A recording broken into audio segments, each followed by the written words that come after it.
Salut, c'est Jean-Marc, ton conseiller running et nutrition.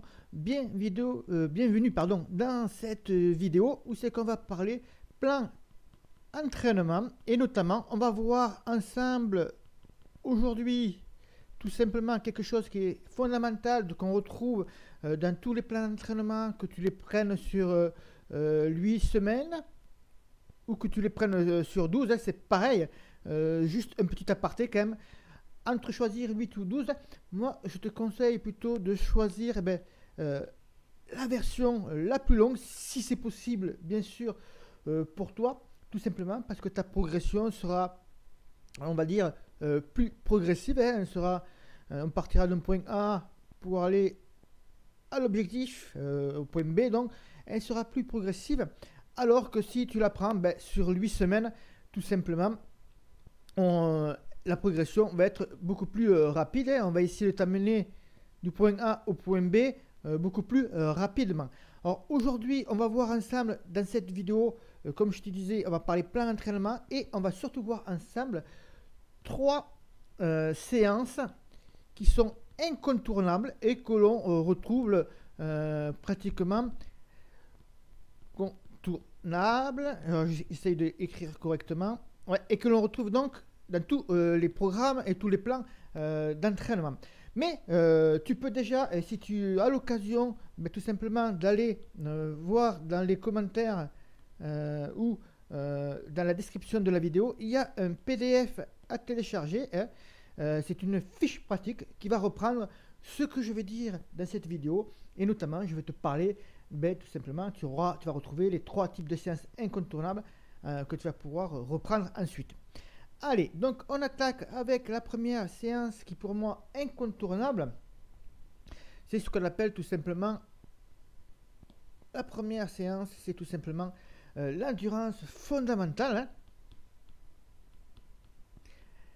Elle va constituer la majorité de ton programme d'entraînement, de ton plan d'entraînement. Alors ça va varier bien sûr en pourcentage en fonction tout simplement des objectifs. D'où c'est que tu te trouves dans la saison, mais grosso modo on va se retrouver quand même sur une très grosse majorité que tu vas courir en endurance. Hein. Ça va être aux alentours de 65, on va dire grosso modo 75% de ta fréquence cardiaque maximale. Alors qu'est-ce qu'on a dedans? On a les footings, hein, tu sais, les petites courses d'entraînement, moi ce que j'appelle aussi les séances de sortie de récupération. Ça va faire partie aussi de de l'échauffement avant notamment d'attaquer une séance de vitesse. Hein. On va retrouver aussi dedans cette allure là, les fameuses sorties longues. Ça c'est donc vraiment la première type de séance que tu retrouves régulièrement dans un plan d'entraînement. Et surtout, bien sûr, j'insiste là-dessus, ne pas faire uniquement ce type d'entraînement. Dans ton plan d'entraînement, il doit être plus varié.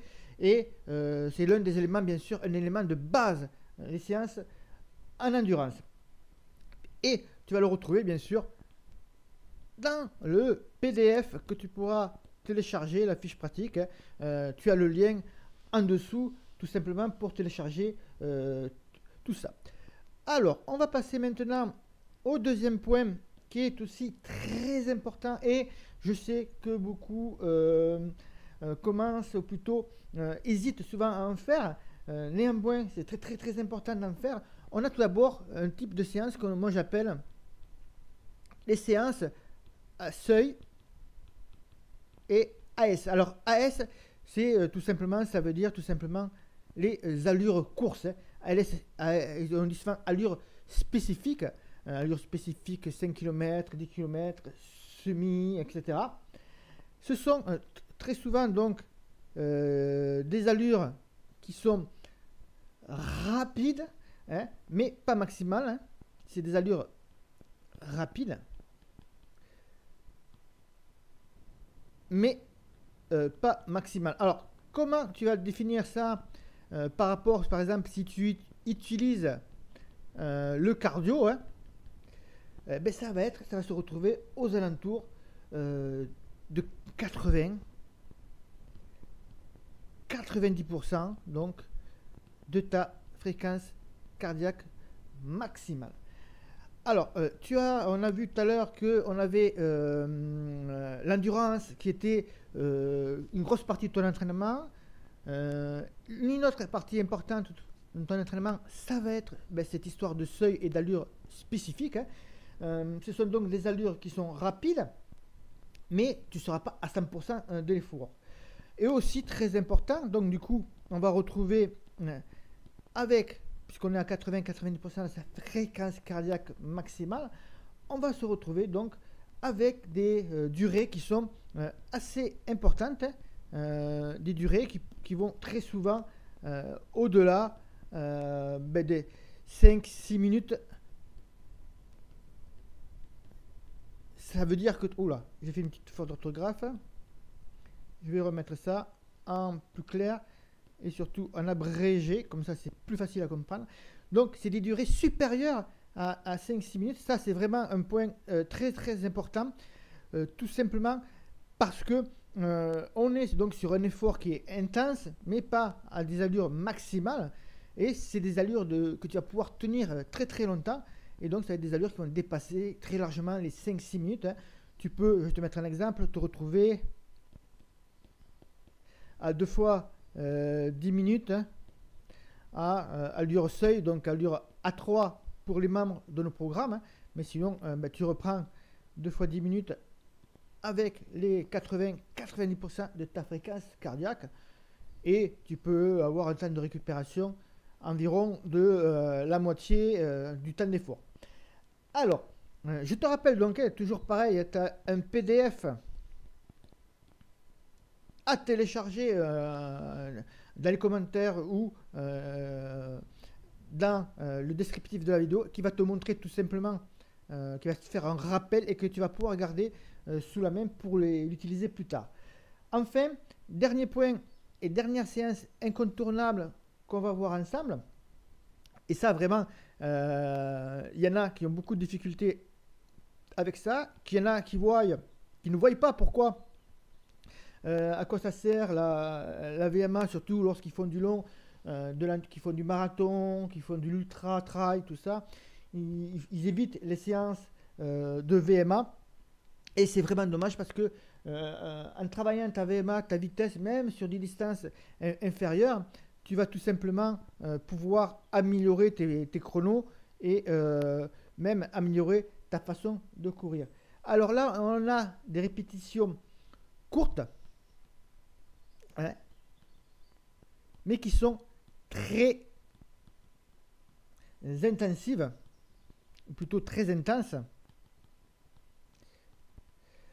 Et avant que tu me demandes mais à quelle allure on va les courir, ça va être tout simplement supérieur ou égal à 100% de ta VMA. Et du coup, pour savoir à quelle VMA tu te situes, tout simplement, je vais le mettre ici. Il faut que tu fasses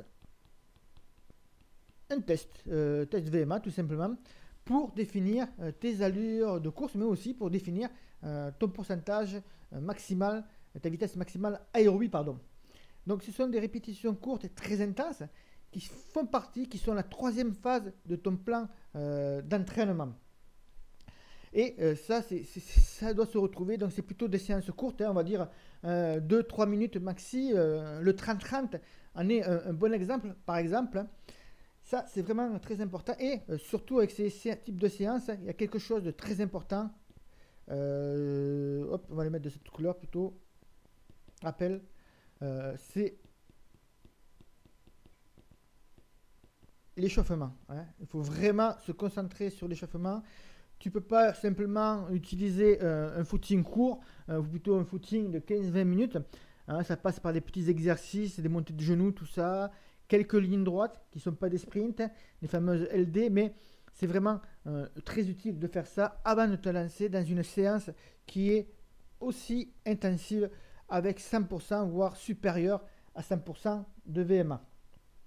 Alors maintenant tu te dis, il ne manque plus qu'à créer ton propre plan d'entraînement. Alors si tu veux créer ton plan d'entraînement. Oh là, j'ai mon stylo qui... hop. Tu as deux solutions en fait. Et ces deux solutions, alors soit bah, tu peux le faire seul. Déjà, tu as la base. Hein, et après, il ne te manque plus qu'à trouver les séances d'entraînement que tu trouves bah, un peu partout sur le net, sur le web, ou que tu vas trouver régulièrement dans nos newsletters ou sur nos différents sites internet. Hein. Bon, quand tu vas le faire seul, ensuite, il va falloir que tu fasses attention tout simplement à plein de sujets, mais on va dire qu'il va falloir que tu fasses attention à l'équilibre de ton plan d'entraînement. Il faut qu'il soit bien équilibré, il faut qu'il soit bien proportionné. Il faut qu'il soit bien aussi adapté à tes capacités du moment, forcément. Tout ça, ça rentre en compte. Et donc, c'est là la grosse difficulté que tu peux avoir. Après, il y a une solution qui est beaucoup plus simple. Hein. C'est tout simplement, on le fait ensemble, tous les deux ensemble, on le fait ensemble. C'est la fabrique à coureur. Hein. La fabrique à coureur, c'est tout simplement, je te montre, je te donne les 7 étapes pour y arriver. Je te montre aussi, je te donne beaucoup de conseils également sur, hop, faute d'orthographe, mais hop, sur l'échauffement parfait. Hein. Ça aussi, c'est vraiment très très utile. Je te montre les exercices à faire. Je te donne les 7 étapes. Je te donne de nombreux conseils pour y arriver. Comment équilibrer correctement ton plan d'entraînement. Et donc, la fac, ben, tu as tout simplement le lien qui est en dessous de la vidéo, dans les commentaires. Et tu n'as plus qu'à aller dessus pour t'inscrire. Mais avant cela, vraiment très très important, va d'abord télécharger le PDF, hein, c'est vraiment très important. Ça va te donner des idées, une mise en place, parce que j'y donne quelques informations complémentaires par rapport à la vidéo que je viens de te tourner là. Et donc vraiment, va télécharger d'abord le PDF et après, si tu es intéressé, si tu veux aller beaucoup plus loin, beaucoup plus rapidement, hein, parce que bon, tu comprends bien que ici, ça va te prendre du temps, hein, tu vas perdre un peu de temps, tout ça. Ça te demande des efforts de compréhension, d'aller chercher les bons trucs. Alors que là, tu as vraiment la solution la plus rapide pour aller directement te construire tes propres plans d'entraînement. Mais d'abord, va télécharger ce PDF. Allez, si tu as des questions autour de cette vidéo, autour des 3 séances incontournables d'un plan d'entraînement en course à pied, tu me laisses un commentaire en dessous et on en discute. Et bien sûr, si cette vidéo t'a plu, que tu es sur YouTube ou même sur les réseaux sociaux comme Facebook, n'hésite pas à liker, à mettre un petit pouce, ça me fera plaisir. Allez, je te souhaite une bonne journée, je te dis à bientôt et bon run, ciao ciao.